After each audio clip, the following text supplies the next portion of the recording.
RJD ने ओवैसी को ये कह के मना कर दिया कि भाई साहब अगर आप वाकई भाजपा को हरवाना चाहते हैं तो आप चुनाव ही मत लड़िए। और अब असदुद्दीन ओवैसी के लिए ये नाक की बात हो गई कि भाई इतना मिन्नत किया, इतना कोशिश किया, इतना लेटर लिखा, उसके बाद भी आरजेडी ने उनकी एक ना सुनी।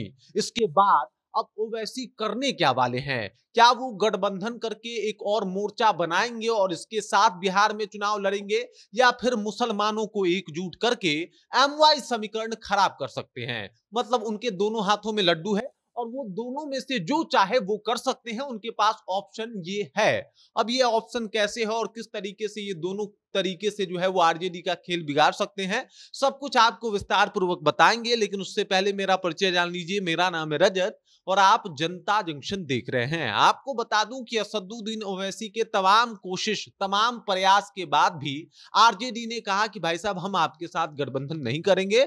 और उसके बाद उन्होंने ये कह के मना कर दिया कि अगर आप ये कह रहे हैं कि भाजपा को चुनाव आपके साथ मिलकर ही हराया जा सकता है, तो ऐसा कीजिए कि आप चुनाव ही मत लड़िए। अगर आप चुनाव नहीं लड़िएगा तो भाजपा जो है वो चुनाव हार जाएगी और हम लोग चुनाव जीत जाएंगे।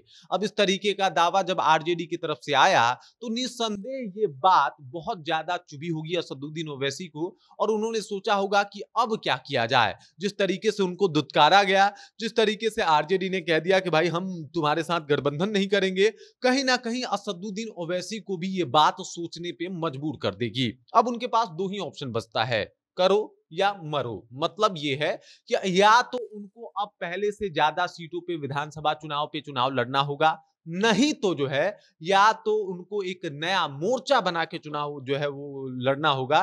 तभी जाके वो आरजेडी को नुकसान पहुंचा सकते हैं। अब देखिए बात यह है कि सीमांचल के क्षेत्र में मुस्लिमों की संख्या बहुत ज्यादा है, मुस्लिम वोटरों की संख्या बहुत ज्यादा है। और सीमांचल क्षेत्र में ही जो असदुद्दीन ओवैसी हैं उनका पावर बहुत ज्यादा मजबूत है, उस क्षेत्र में वो बहुत ज्यादा मजबूत माने जाते हैं। लेकिन सीमांचल के जो ये 3-4 जिले हैं, यहाँ पे लगभग आपको बता दूं कि जो सीटों की संख्या है वो 24 से 25 सीट है। और ये 24 से 25 सीटों को अगर जीतना है असदुद्दीन ओवैसी को, तो इनको उम्मीदवार भी सिलेक्ट करने पड़ेंगे। और ऐसा नहीं कि सिर्फ यही करके वो जीत जाएंगे, बल्कि उनको एक नया मोर्चा भी बनाना पड़ेगा। लोग कह रहे हैं कि भाई साहब इस बार असदुद्दीन ओवैसी जो है वो मायावती के साथ मोर्चा बना सकते हैं। मायावती के साथ साथ खबर ये भी आ रही है कि उनकी बातचीत अब लालू यादव से तो खत्म हो चुकी है, लेकिन भीम आर्मी, जी बिल्कुल, चंद्रशेखर रावण से शुरू हो गई है कि भाई उनके साथ मिलके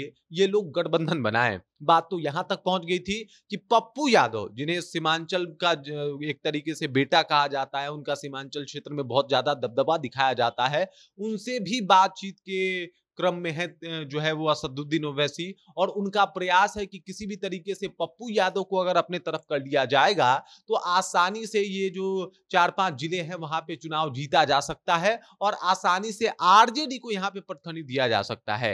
ऐसे में अगर 25-30 सीट उनके पास वैसे भी आ जाएगा तो आरजेडी को आके असदुद्दीन ओवैसी के सामने घुटना टेकना पड़ जाएगा। जो जिन्होंने दुत्कारा है उनको ही वापस आना पड़ेगा कि भाई सरकार जो है अब बनानी है, सीट तो कम है। तो ऐसे में असदुद्दीन ओवैसी ही एकमात्र ऑप्शन होंगे जिनके साथ गठबंधन करने को राजी होंगे तेजस्वी यादव।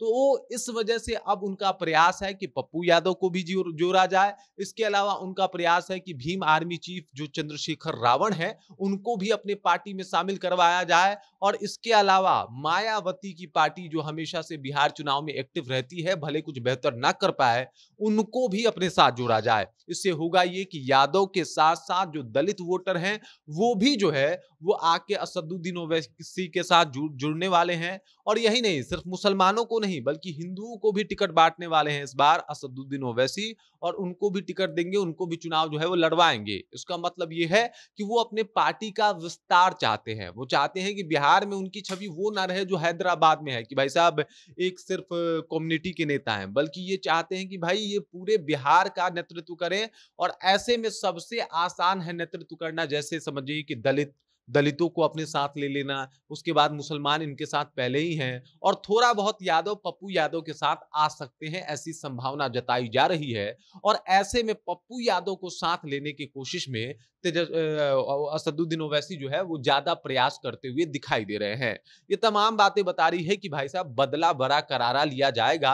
और जिस तरीके से अंदर खाने से खबर आ रही है वो ये भी बता रहा है कि अब असदुद्दीन ओवैसी चुप नहीं बैठने वाले, बल्कि विधानसभा चुनाव से पहले उनका कई बिहार यात्रा भी होने वाला है। और बिहार यात्रा के साथ साथ वो जो है वो कई लोगों को अपने साथ लेके जोड़ के आने वाले हैं, जिससे परिणाम ये हो सकता है कि तेजस्वी यादव को चुनाव हरवाने में असदुद्दीन ओवैसी की बहुत भूमिका हो। और जब एक बार तेजस्वी यादव चुनाव हार जाएंगे और जब उनके पास सीटों का दरकार होगा कि भाई साहब 10, 20, 25, 30 सीटें मिल जाए और हम एक बार मुख्यमंत्री बन जाएं, तो उसके लिए उनको असदुद्दीन ओवैसी का ही हाथ पकड़ना पड़ेगा, दामन थामना पड़ेगा। और यही होगा असदुद्दीन ओवैसी का बदला।